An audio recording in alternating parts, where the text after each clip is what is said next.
party with my fiancée Jenna and her friends. She said she had to step out. 2 hours later, she still wasn't back. As I went to look for her, I heard her best friend speaking in Spanish, a language they thought I didn't understand. This idiot has no idea he's being cheated on. One laughed. Another added, I bet Jenna and Leo are really going at it. She said Creed isn't as big as Leo anyway. Poor fool. We're tearing him apart and he doesn't even know. I stood frozen, my mind blank. Just then, Jenna walked in, flushed and satisfied. How was it? Her friend asked in Spanish. A thrill? Completely, Jenna replied huskily. I couldn't get enough. Leo followed her in, casually draping an arm over her shoulder like he always did. The quintessential guy best friend. But now I saw it. A cluster of angry purple hickeys blooming on the pale skin of her neck. I collapsed back onto the sofa. The air punched from my lungs. A cold wave of despair washed over me. Her friends, like a pack of hyenas, kept prodding her in Spanish, demanding details of her tryst. Jenna, perhaps pricked by a sliver of guilt, instinctively pushed Leo's hand away and glanced at me. She crossed the room and sat down beside me. Hey, what are you so nervous about? One of her friends teased. He can't understand a word we're saying. If we were speaking French or something, then you'd have to worry. Yeah, with Spanish, he's totally lost. Right, guys? Ha ha ha. You all are so mean, ganging up on the poor gringo. Hearing that, Jenna seemed to relax. She leaned in and pressed a light, meaningless kiss to my lips. Creed, honey, don't mind them, she said in English. We all grew up together, so we always slip back into Spanish when we're hanging out. It's just a habit. My hand, hidden by my side, clenched into a fist so tight my knuckles ached. What they didn't know was that my mother is from Puerto Rico. I grew up speaking Spanish. I understood every damn word. Seeing my silence, they took it as indifference and dove back into their game. Come on, Jenna, tell the truth. Is Leo bigger than him? I've got money riding on this. Jenna's lips curved into a smug smile. Of course he is. Friend number 1, look at that satisfied glow. You're practically purring. Friend number 2, God, this is so much fun. Who knew our secret language would be this useful? Look at that idiot just sitting there like a lost puppy,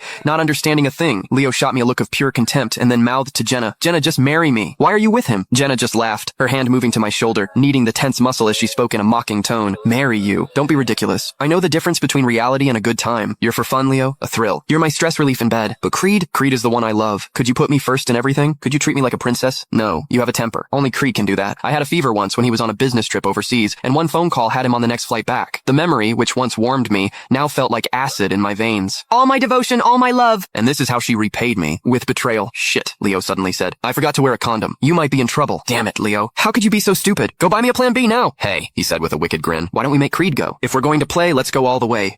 Leo picked up his wine glass and downed it in one go, a silent declaration that he was in no condition to drive. In the end, Jenna turned to me. Creed, honey, could you run to the pharmacy for me? I need you to pick up a box of the morning after pill. We might need it tonight. The knuckles of my clenched fist cracked. There wasn't a decent person in the entire room. I had so badly misjudged Jenna. In the 3 years we'd known each other, she'd cultivated this image of a sweet, innocent girl. She'd always said that cheating was the one thing she could never forgive. It was all a lie. She was the cheater. I lifted my head, my eyes locking with hers. The cold fury in my gaze must have startled her because her smile faltered. Creed, what's wrong? Are you not feeling well? She reached out to touch my forehead, but the lingering scent of another man on her skin made me recoil in disgust. Jenna, I said, my voice flat. I think we need to postpone the wedding. Real panic flashed in her eyes. She grabbed my arm. Creed, what are you talking about?